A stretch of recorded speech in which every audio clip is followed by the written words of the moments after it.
Ito ang balita ngayon, trending at pinag-uusapan ngayon sa mundo ng social media. Ang di umano'y balitang matapos ang isinagawang Senate hearing kamakailan lamang tungkol sa usaping kampanya kontra ipinagbabawal na gamot ng dating administrasyong Duterte. Korte Suprema tila ginimbal ang lahat na kumakalaban sa dating Pangulong Rodrigo Duterte matapos subukang idiin patungkol sa kaso ng AGK ang dating Pangulong si Rodrigo Duterte. Tila nasampal ng katotohanan at kahihiyan ang ilang makakaliwang grupo, pati na ang senadora na si Risa Hontiveros at Laila de Lima matapos ang kumpirmadong anunsyo na binasura na at gawing final ng Korte Suprema ang desisyon nito na hindi nabuksang muli ang mga kasong pinipetisyon laban sa dating Pangulo na si Rodrigo Duterte. Kaya ayon pa nga sa marami sa ating mga kababayan, wala na, tapos na ang laban. Tinalo nga sa Senado, tinalo pa sa Korte. Pero bago ang lahat, kung bago ka pa lamang sa aming channel, please huwag kalimutang mag-like, subscribe at i-click ang notification bell para mas maging updated ka palalo sa lahat pa ng bagong video na i-upload namin. At eto na nga mga kababayan, tiniyak na mismo ng Korte Suprema ang desisyon kung saan kinumpirma na ang dismissal of human rights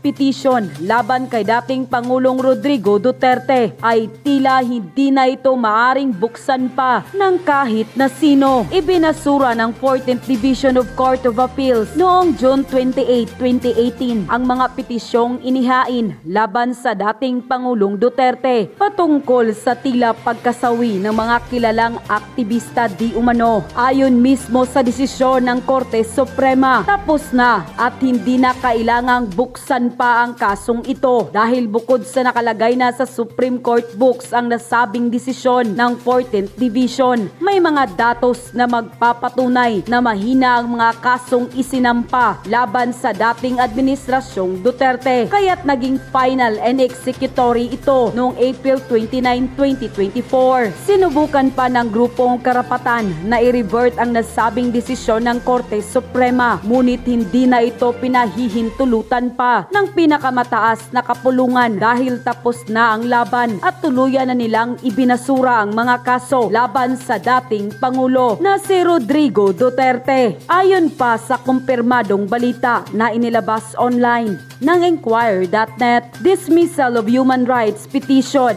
versus Duterte reaches finality. The dismissal of petition for protective writs filed by several human rights groups where former President Rodrigo Duterte was embleeded has attained finality. In a document made public Thursday, the Supreme Court has already released the entry of judgment for the case of which a decision has become final and executory on April 29, 2024. Under court rules, an entry of judgment means the decision was already recorded in the SC's book and can no longer be appealed or revised. The case was about the petition for review filed by Karapatan Rural Missionaries of the Philippines, RMP, and Gabriela that sought a reversal of the Court of Appeals decision dismissing their petition for writs of amparo and habeas data to protect their members. The said petition was dismissed by the 4th Division of the Court of Appeals on June 28, 2018. The petition for review and certiorari filed on June 28, 2019 at the Supreme Court, which raised issues on the CA decision, was followed by 2 or more manifestations filed by Karapatan after the extrajudicial killing of 3 of its human rights workers, Zara Alvarez, Ryan Hubilla, and Nelly Bagasala, who were supposed to testify in the hearings. Karapatan expressed dismay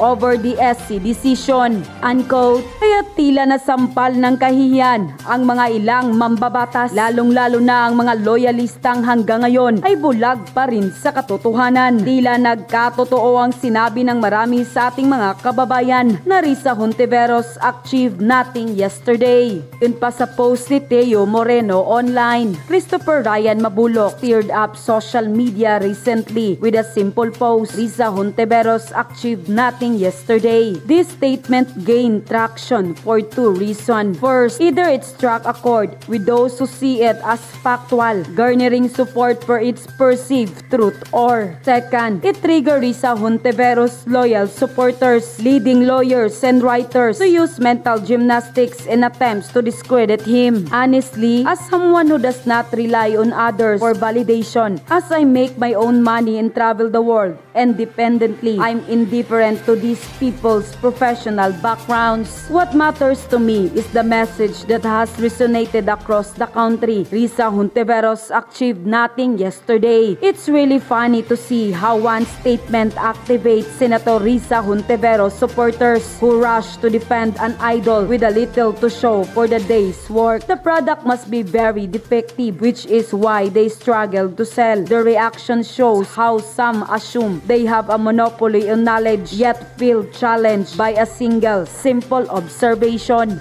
Unquote. Dagdag komento pa ng ilan sa ating mga kababayan. Wala na, endgame na, wala ng kaso. Dismiss ang EJK case laban kay FPRRD. Tatalo na ata sa WPS ang mga criminal defender sa Senado. Wala na rin ang alas nila na ICC. Una nang binasura ang kaso. Kahit pa pinush ng BBM administration ang investigasyon pa. Tinalo na nga sa Senado. Tinalo pa sa korte. Sige, nasaan na kayo? Sampahan niyo pa si dating Pangulong Duterte. Lahat binasura sa korte. Good job, Tatay Digong. Ang tatay ng buong Pilipinas. Mali ang binangga ninyo na tao. Piskal, prosecutor, abogado pa. Love you, Tatski Digong. Good job. Next move, hanap naman kayo ng butas. Hontiveros, Escudero at mga dilawan. At pati mga buayang sa gobyerno ni Marcos ay desperado sa desisyon ng Korte Suprema laban kay PRRD. Thank you so much, Supreme Court. Binalik ninyo ang tiwala namin na may justice pa dito sa Philippines. Thank you, Lord. Basta gumawa ka ng kabutihan at katotohanan, yan talaga ang magwawagi. God bless po, PRRD. Mabuhay po kayo at mahal nyo ang Pilipinas at ang mga mamayang Pilipino. Langit na ang humatol sa isang presidenteng very controversial dahil sa pagiging totoo at may malasakit sa mga maliliit na tao. God bless you, PRRD. We love you. Uncle. Samantala, Teresa, kinundina ng ilang human rights group ang desisyon ng Korte Suprema na pagbasura sa hinahin o inihain writ of amparo and habeas data lamang kaya habeas laban kaya dating Pangulo Rodrigo Duterte at ilang pang opisyal ng state forces kaugnay sa umano'y pagpatay sa mga human rights workers. Sa desisyon ng Korte Suprema, final and executory na ito noong April 29, 2024. Una namang ibinasura ng Court of Appeals ang petisyon ng karapatan, Rural Missionaries of the Philippines at Gabriela. Teresal, ano masasabi mo dito, Teresal? O yan, kaya yung ating yung kaibigan nating senador na nag-aabu-abugaduhan dyan. O yan nasagot sa mga akusasyon mo. Korte Suprema na nagsabi na wala, hindi siya nasa likod ng mga pagpatay. Kayo talaga, ang kukulit nyo kasi. Baba, meron siyang bago Ano ba yung headline ngayon? Yun daw si Presidente Duterte pag naimbitahan ulit yan sa Senado. At pag nag-mura na naman, kukontempt niya na raw, kukontempt. Mm-hmm. Ay, nako. Mabuti kung makapasa ka doon sa mga naroon. Kasi alam mo, pag nag-motion ka. Sabi niya, very rude daw. Pinaliwanag naman niya kung yung kanyang expression, hindi lang more, against the criminals. Pinapakita niya lang yung rage. Ang masama, kung minumura mo siya, hindi naman o minumura mo yung mga nandun, hindi naman. Expression lang yun. Kasi nga daw, Attorney Sal, di ba sabi niya, she's eyeing na i-contempt nga si former President Rodrigo Duterte kasi bisita nga daw siya sa house, bakit daw ganun yung pag-uuga niya, throwing garbage daw. Sa kanilang investigation daw, Attorney Sal, on the EJK issue, doon sa war on drugs, sabi niya, no one, not even a former president, is above the law. Ken? Sabi niya, and I quote, in our investigation and extrajudicial killings in his war on drugs, no one, not even a former president, is above the law.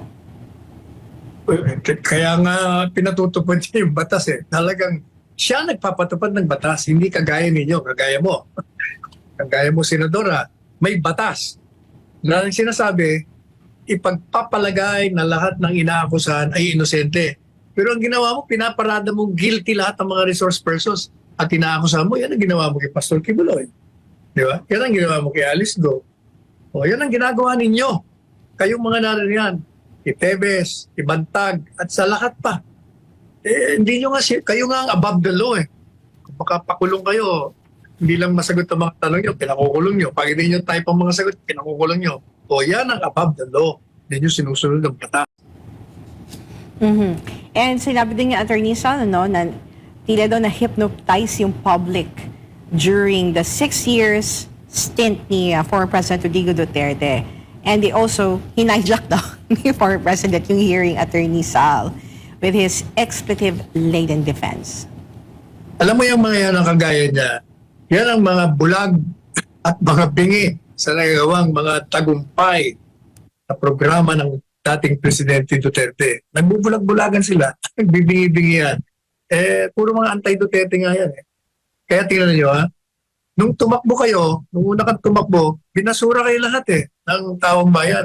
Diretso man tawag sa inyo sa Inodoro. O ganun yung ba, hindi nyo nare-realize yun? So until now, ayan pa rin ang pagtanggap ng taong bayan kay dating Presidente Duterte. O tingnan mo social media, ikaw ang sinusunog. Sinusunog ka ng mga tao sa social media. At pinupuri ang Presidente Duterte. And still on the issue dun sa war on drugs, Attorney Sal, may observation yung mga kababayan natin, especially dun sa mga messages na tatanggap natin dito, Attorney Sal, no? Sinasabi nila si dating Pangulong Rodrigo Duterte nasa side down ng mga biktima. Habang si Senator Risa Ontiveros ay nasa panig daw ng mga kriminal. Hindi perpekto ang paglaban ng illegal na droga, kung kaya hindi may iwasan na may masawi, Attorney Sal. But Attorney Sal, sa tingin mo, nakikita ng mga kababayan natin, bakit ganito ang pag-iisip, no? Ang perception ng ating mga kababayan sa nangyari na hearing, Attorney Sal? Kasi nga, mga anti-Duterte yan Kaya dahil anti-Duterte, lahat ng kinakampihan ni dating Presidente Duterte at yan ang taong ba at yung mga kalaban niya kriminal, yun naman ang kinakampihan ni itong senadorang to at yung mga kalyado niya. Pero alam nyo, maniwala kayo hindi. May katapusan lahat yan, may hangganan yan. At yung ating mga relos, nagtitik-tak na nag-uumpisa na simula ng inyong pagkawala sa kapangyarihan. Maniwala kayo, tatanggalin kayo dyan sa malawot madali. Nako. Hindi matutuwa si Risa nito. Dismissal of human rights petitions versus Duterte reaches finality. It's final, it's because Supreme Court na mismo. Sa Supreme Court na galing mismo na lahat ng human rights petitions na sinasabi nilang may paglabag kuno sa human rights si Tatay Digong ay hindi totoo at lahat ng na-file na petition or kaso ay na-dismissed and it's final. Talo si Risa? Hello Risa, talo ka? May pasabi pa si Risa doon sa Senate hearing. No. Diba yung sa Senate hearing, nasabi ni Tatay Digong na guilt is personal. Sabi naman ni Risa, no. O Risa, no. Pikat, Risa, pikat. O mga lords, saan kayo maniniwala? Kay Risa Ontiveros o sa Supreme Court? So Risa Ontiveros, saan kami maniniwala? Sa Supreme Court or sa iyo? Hindi ka naman abogado, wala kang alam.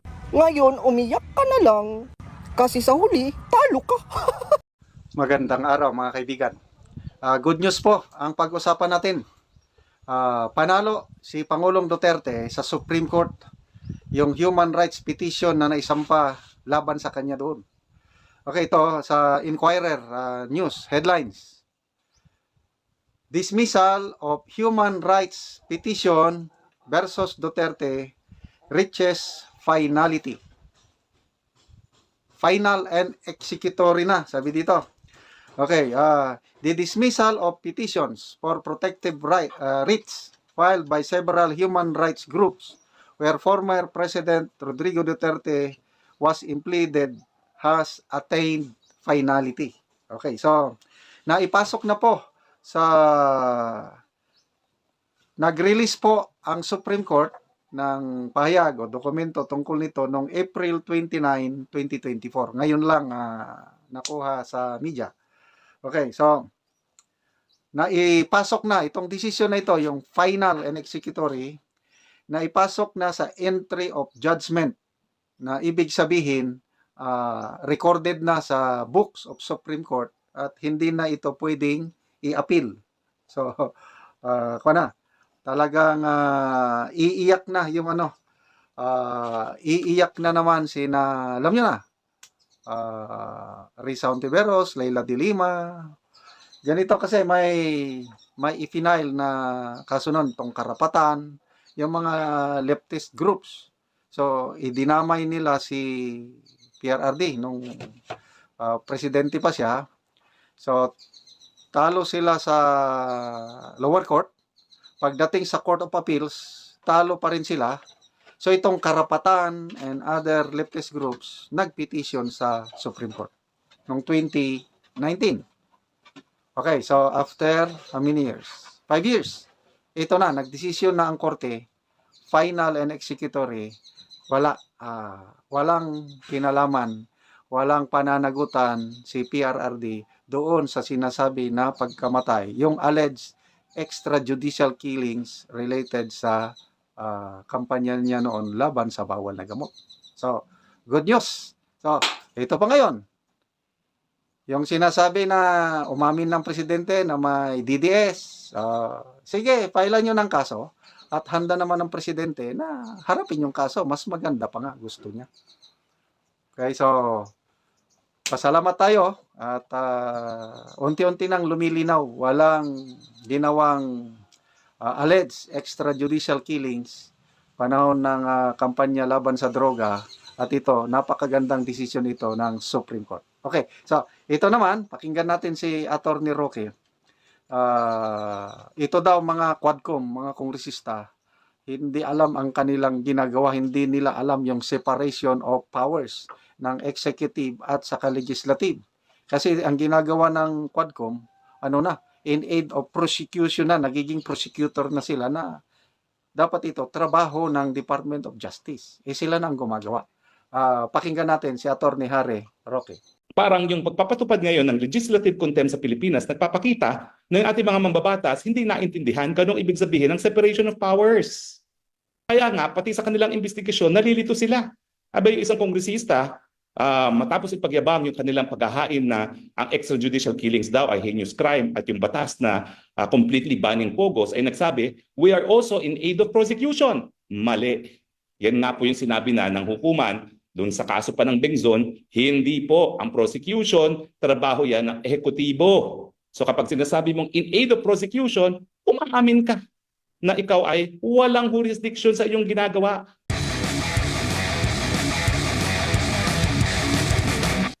Well, ano bang pag-uusapan natin? Well, una-una, nabalitaan nyo na. No? Pati si Mrs. ko, pinaaresto na ng Huwad Committee. Naku, alam mo, naalala ko tuloy yung mga pelikulang nakikita ko ng mga panahon ng medieval times na kapag hindi nakuha yung lalaki, kukunin yung buong pamilya. Sana naman yung aking dalawang anak ay hindi na nila kunin, no? Dahil kinuha na nila kaming mag-asawa. No? Ewan ko ba. Alam nyo, kaya tuloy ngayon, ang minabuti kong pag-usapan natin, dahil ang ating saligang batas at ang kapangyarihan ng Kongreso ay kinopya natin sa Amerika, ikumpira natin ngayon ang mga legislative investigations sa Amerika sa mga pangyayari dito sa Pilipinas.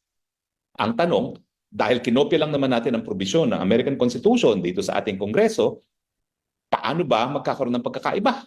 Dapat wala, dapat parehong-pareho.